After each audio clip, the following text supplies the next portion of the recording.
ध्येयं सदा परिभवग्नमभीष्टदोहं तीर्थास्पदं शिवविनिञ्चिनुतं शरण्यं भृत्यार्तिहं प्रणतपालभवाब्धिपोतं वन्दे महापुरुषते चरणारविन्दम्। गुरुर्ब्रह्मा गुरुर्विष्णु गुरुर्देवो महेश्वर गुरुर्साक्षात् परब्रह्म तस्मै श्रीगुरवे नमः। वसुदेवसुतं देवं कंसचानूरमर्दनं देवकी परमानन्दं कृष्णं वन्दे जगद्गुरु। परब्रह्म सद्गुरु प्रणम्य पुनि सब संत नमोय। हरि रामामुर भवन में या पद समान को।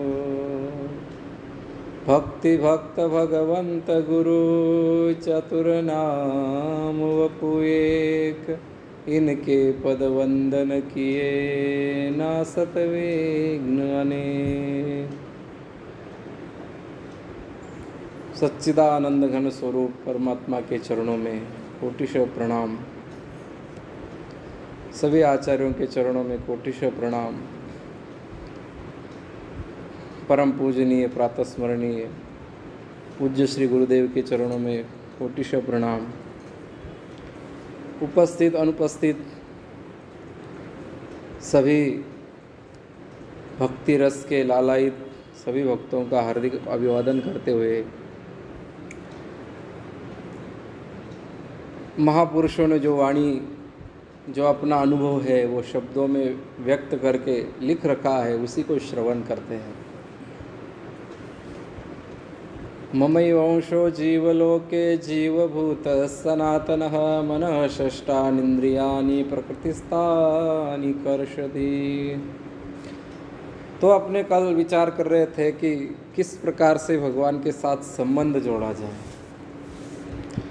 हमारी जो मूल गलती है उस गलती को कैसे सुधारें। मूल गलती जब हमारे समझ में आ जाएगी तब व्यक्ति अपने आप उसको दूर करने के लिए प्रयास करेगा, परंतु उसके गलती समझ में ही नहीं आई तो वो किसको दूर करने के लिए प्रयास करेगा। यदि उसको गलती उसके समझ में आ गई, किसी ने उसको बता दिया कि देखो भाई तुम्हारी ऐसी ऐसी गलती है, इस गलती को सुधारोगे तो तुम्हारे व्यापार में नफ़ा होगा, फायदा होगा, जीवन में और भी आगे बढ़ोगे। और यदि गलती को सुधारोगे नहीं तो जहाँ के तहाँ रह जाओगे। इसलिए कहा कि मूल जो गलती है हमारी, वो गलती है कि हमने संबंध सही जगह स्वीकार नहीं किया है। संबंध जो है वो सही जगह हमने जोड़ा नहीं है, जहाँ जोड़ना चाहिए वहाँ जोड़ा नहीं है। तो संबंध कहाँ जोड़ना चाहिए, हमने कहाँ जोड़ा है, तब कहते हैं कि हमने संसार में संबंध जोड़ रखा है। जो हमारा है नहीं, जो हमारा था नहीं, है नहीं और होगा नहीं। अभी महाराज जी कह रहे थे संसार में धरा पर जितना कुछ है वो अपना नहीं है, उसको यही छोड़ के जाना है। और जब पता है कि यही छोड़ के जाना है फिर भी उसी के पीछे पड़े, यही हमारी गलती है। जो हमारा है ही नहीं, जो हमारा हो ही नहीं सकता है, फिर भी हम उसी के पीछे पड़े और उसी को अपना मानते हैं। तो जब तक ये गलती हम करते रहेंगे तो जीवन में उन्नति कैसे होगी। संसार में हम बहुत कमाते हैं, धन कमाते हैं, घर बनाते हैं, मकान बनाते हैं, बाल बच्चे होते, ये हम इसको उन्नति मानते, ये उन्नति नहीं है, वो अवनति है। उन्नति तो वो है कि हम अपने आप को जाने, जिसको सुख का सागर कहते हैं उसको माने, और जो हमारे सामने है उसके लिए कर्म करें। कहने का तात्पर्य है कि यदि गलती हमारे समझ में आ जाए कि वास्तव में हमारी गलती हो रही है, जिसको अपना मानना चाहिए था उसको हमने अपना माना नहीं, और जो हमारा हो ही नहीं सकता है उसके पीछे हम रात दिन पड़े हैं। जो सदा से हमारा है, आज से नहीं।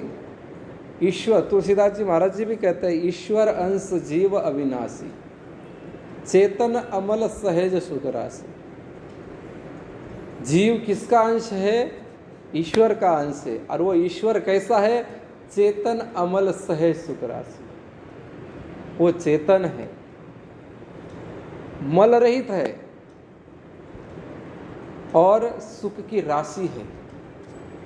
ऐसा नहीं कि इतना सा ही सुख है, ऐसा नहीं। राशि मतलब बहुत भंडार है, जहाँ कभी भी सुख का अभाव नहीं होता है, सुख कभी कमी नहीं होती है। प्रतिक्षण वर्धमान जो सुख है वो सुख है वो, और उसके हम अंश है। जैसे एक आधा राजा है, उस राजा ने अपने राजकुमार को घर से निकाल दिया, यह अपने राज्य से निर्वासित कर दिया कि मेरे राज्य में तू रह नहीं सकता है। 10 साल का राजकुमार है, उसको उस पिता ने अपने राज्य से निर्वासित कर दिया, निकाल दिया है। मंत्रियों को कहा कि जाओ, बोले इसको अपने राज्य से बाहर दूसरे राज्य में छोड़ के आ जाओ। और वो 10 साल का बच्चा बाहर चला गया, बाहर छोड़ दिया। अब वो वहाँ तो ना उसकी जान पहचान है, कुछ भी नहीं है, ना तो किसी को जानता है और ना कोई कमाना भी जानता है। तो वो वहाँ बैठे बैठे इधर उधर देखता है, लोग आ रहे जा रहे, अपने धंधा कर रहे हैं। कोई मकान का काम कर रहा है, कोई दुकान का काम कर रहा है, कोई खेती का काम कर रहा है, सब अपने अपने काम में बिजी है। वहाँ पर एक मंदिर था, मंदिर के सामने 2-4 भिखारी बैठे थे, वो भी कुछ मांग रहे थे। अभी इसने देखा कि भूख तो बहुत लगी है, काम करने की आदत नहीं है। राजकुमार था, कभी काम करने की आदत नहीं है। 10 साल का बच्चा क्या काम करेगा? और भूख को कभी सहन नहीं किया, कभी उसको भूखा रहना ही नहीं पड़ा था। खाने पीने के लिए तो रात दिन दासियाँ पीछे पड़ी रहती थी। इतना ऐश्वर्य में रहा हुआ, अब उसने देखा क्या करे।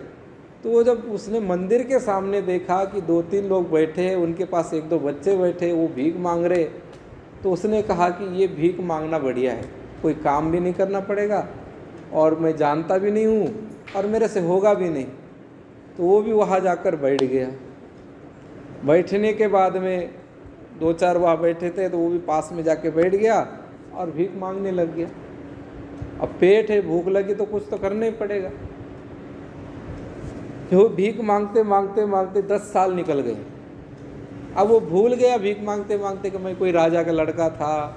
अब जो उसको आस ही नहीं रही कि राजा ने मुझे निकाल ही दिया है, कि राजा मुझे भुलाएगा, वो कुछ भी आस नहीं रखी। और वो अपने आप को भूल गया और अपने आप को भिखारी मानने लग गया कि एक मैं भिखारी हूँ, इस मंदिर के सामने टुकड़ा मांगता हूँ, रुपया मांगता हूँ और उससे से अपना निर्वाह करता हूँ। अब 10 साल में उसके जो कपड़े थे वो कपड़े पुराने हो गए, एकदम कोई फट गया, कोई मैले कुचले हो गए, शरीर में मैल जम गया और सिर पर बाल बढ़ गए, बालों के अंदर वो जटाएँ हो गई, जुए पड़ गए, कभी ऐसा ऐसा खुजलाता है, कभी ऐसा खुजलाता है, शरीर में मैल हो गया। और राजकुमार था, घर में रहता था, महल में रहता था, तो एकदम गोरा गोमटा कोमल था। अब वहाँ रात बरसात आए तो बरसात में पड़े रहना, धूप में पड़े रहना, सर्दी गर्मी में पड़े रहना, बारिश में पड़े रहना। तो वो सब, उसका शरीर का जो आकृति थी वो काली पड़ गई। अपने भी देखो, थोड़े 2 दिन धूप में जाएंगे, गांव में जाएंगे तो अपने भी कलर बदल जाता है। तो उसको तो 10 साल हो गए और वो भूल गया कि मैं कोई राजा का बेटा था और उसने मुझे निकाल दिया है, या मुझे वो वापस मुझे भुलाएगा। सब भूल गया। अचानक इधर क्या होता है, राजा की तबीयत खराब हो जाती है और राजा के कोई और लड़का नहीं। तो सब मंत्रियों ने कहा कि राजा साहब जी देखो, वारिस तो आपका खून ही बनेगा। अब भले आपने उसको निर्वासित कर दिया है, अब उसने 10 साल तक दंड भोग लिया है, अब उसको बुला लो। अब राजा ने देखा कि और कोई योग्य है ही नहीं, और कोई पुत्र है ही नहीं, तो क्या करे। तो मंत्रियों की बात मानी और कहा कि अब जाओ, बोले मेरे पुत्र को ले आओ। अब वो राजकुमार था, वो भीख मांगता, कोई दुकान के सामने जाता, बोलता बाबूजी 1 रुपया दे दो, 2 रुपये दे दो, कुछ खिलाओ, कुछ खाने का दे दो। अब बड़े बड़ी दुकानों के सामने जाता, दुकानदार उसको धुतकारते, भागो बोले यहाँ से। कोई कोई लठ मार देता, ज़्यादा हट करता तो लठ मार देते, और फिर वो रोता हुआ इधर उधर दौड़ता और वही पड़ा रहता। अब जब राजा के इधर से रथ आ गया, मंत्री को तो पता था कि हम यही छोड़ के गए थे, तो मंत्री ने थोड़ी पूछताछ की, बोले यहाँ एक लड़का 10 साल पहले आया था, कोई ध्यान में है? बोले हाँ, वो भीख मांग रहा है, बोले उधर। और वो बड़ी एक दुकान थी और उस दुकान के सामने जाकर भीख मांग रहा था कि मुझे खाने के लिए कुछ दे दो, रुपया पैसा नहीं दो तो बासी रोटी को इन्हें दे दो, मुझे बासी खिचड़ी हो तो वो दे दो मुझे। और वो गुहार लगा रहा था कि वो दुकान पर जाकर मुझे कुछ दे दो। इतने में मंत्री आ गए और मंत्रियों ने कहा कि राजकुमार जी, आपको राजा ने बुलाया है। अब जैसे उसको कहा कि राजा ने बुलाया और राजकुमार कहा, तो उसने वो हाथ का कटोरा वही छोड़ दिया और वैसे ही रथ पर बैठ गया। उसको याद आ गया, अरे मैं तो राजकुमार, राजा ने बुलाया, मुझे माफ कर दिया है। अब वो भीतर से वो दुकानदार 2 बासी रोटी लेके आया और कुछ बची कुछ सब्जी थी वो ले आए, बोले ले लो। अब वो राजकुमार लेगा क्या? उसने कहा कि तेरे जैसे लाखों को पालूंगा, बोले मैं। और वो राजकुमार चला जाता है, अपनी सुख की राशि को वापस प्राप्त कर लेता है। तो ऐसे हम भूले भटके, जो हम जिसके हम बच्चे हैं, जिसके हम अंश है, उसको तो हम भूल गए। और उस राजकुमार जैसा भूल गया था, ऐसे हम भीख मंगे की तरह कभी तो परिवार वालों के सामने हाथ मांगते, कभी किसी के सामने कि वो देगा वो देगा वो देगा, और सबके सामने आशा लगाए रखते हैं कि कभी बेटा सुख देगा, कभी बहू सुख देगी, कभी कौन देगा, कभी कौन देगा, कभी ये वस्तु देगी, कभी ये वस्तु देगी। इस नाशवान के पीछे पड़कर और इसी से हम मांगने लग गए। अरे जो खुद कंगाल है, जो खुद दूसरे से आशा रखते हैं, वो क्या हमारी आशा पूरी कर सकते?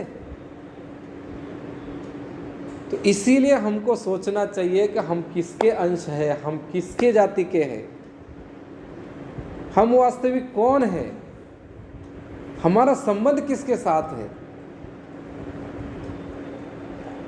तब भगवान कहते हैं कि ममई वंशो जीव लोके, अरे जीव तू मेरा अंश है। अरे तुलसीदास जी महाराज कहते तुम ईश्वर का अंश हो और वो ईश्वर सुख की राशि है। अब महाराज जी, अब बातें तो हमने बहुत सुन ली, पर हमको अनुभव कैसे हो, हमको महसूस कैसे हो कि हम उसके अंश हैं? हमको कैसे पता चले? हमने सुन तो बहुत लिया कि हम उनके अंश है, अंश ऐसा है वैसा है। तो एक बार हम लोग संसार का संबंध छोड़कर भगवान के साथ जो संबंध है उसको स्वीकार करके देख लो, तो अपने आप बात समझ में आ जाएगी। क्योंकि जैसे एक आधा बच्चा होता है, छोटा सा बच्चा, जब वो पढ़ने के लिए जाता है स्कूल में, तो भले वो 5-6 घंटा स्कूल में रहे, पर जैसे ही दौड़ के स्कूल से आता है तो माँ उसको उठाकर छाती से लगा लेती है। माँ अपने बच्चे के बिना रह नहीं पाती है। ऐसे ही भगवान अपने अंश के बिना रह नहीं पाते हैं। इसीलिए वो गहरी निद्रा में पहुंचाकर और उस जीव को अपने छाती से चिपटा लेते हैं, अपने पास बुला लेते हैं। हम नींद में जाते हैं तो हम ये थोड़ी कहते हैं कि हम थे ही नहीं। हाँ, इतना जरूर कहेंगे कि हम कहाँ सो रहे थे पता नहीं, हमारे अगल बगल में कोई सो रहा था या पता नहीं, हमारे यहाँ कोई संबंधी है, ये भी हम भूल जाते हैं। संसार को हम भूल जाते हैं और गहरी नींद में जाते हैं, और उठने के बाद क्या कहते हैं कि अरे मैं तो बहुत गहरी नींद सोया था, बहुत अच्छी नींद आई मुझे। अरे जब तुम थे तभी तो बताओगे, जब तुम वहाँ रहोगे नहीं तो कैसे बताओगे? इसका मतलब है गहरी नींद में भी हम थे। किसके पास थे? हम अपने परमात्मा के पास थे। परमात्मा कभी हमको अकेला नहीं छोड़ते। और 2-4 घंटा का हुई ना नींद के माध्यम से अपने पास बुलाकर अपने छाती से लगा के रखते हैं, और हम उस समय संसार को भूल जाते हैं और अपने परमात्मा के पास रहते हैं। परंतु बच्चा है, बच्चे को माँ कितनी भी गोदी लगाए, कितना ही प्रेम करे, बच्चा थोड़ी समझ पाता है इतना। ऐसे हम उसको समझ नहीं पाते नींद में। इसलिए संत महात्मा कहते हैं कि तुम जागृत में उसको अपना लो। नींद में तो वो तो अपनी तरफ से बुला रहे हैं, वो तो अपनी तरफ से अपनाते हैं, पर जागृत में यदि तो हम उनको अपनाएंगे तो हमको जागृत में भी उसका ईश्वर की जो सुख की राशि है, जो चेतन है, जो अमल है, वो हमारे अनुभव में आ जाएगा। इसीलिए संबंध जोड़ना बहुत ज़रूरी है। और यदि हम संबंध गलत जगह जोड़ते रहेंगे तो फिर कुछ नहीं होने वाला। संत महात्मा भी कहते हैं, भगवान भी कह रहे हैं, फिर क्या देरी है? देरी इतनी है कि निर्माण मोहा जित संग दोषा, ये हम मोह को छोड़ नहीं पा रहे। हम हमारे अंदर जो दोष है उनको हम छोड़ नहीं पा रहे। मनः षष्टन इंद्रियानि, जो इंद्रिया और मन के माध्यम से जो हमने इनके साथ संबंध जोड़ रखा है कि मन मेरा है, ये इंद्रिया मेरी है, ये संबंध हमको डुबा रहा है। इसलिए हमको ये संबंध को छोड़कर और जो वास्तविक हमारा संबंध है, ममैव अंश, जो भगवान कह रहे हैं, वही संबंध को स्वीकार करना है। और जैसे ही हम उस संबंध को स्वीकार करेंगे, जैसे ही राजकुमार ने स्वीकार कर लिया कि मैं तो राजकुमार हूँ,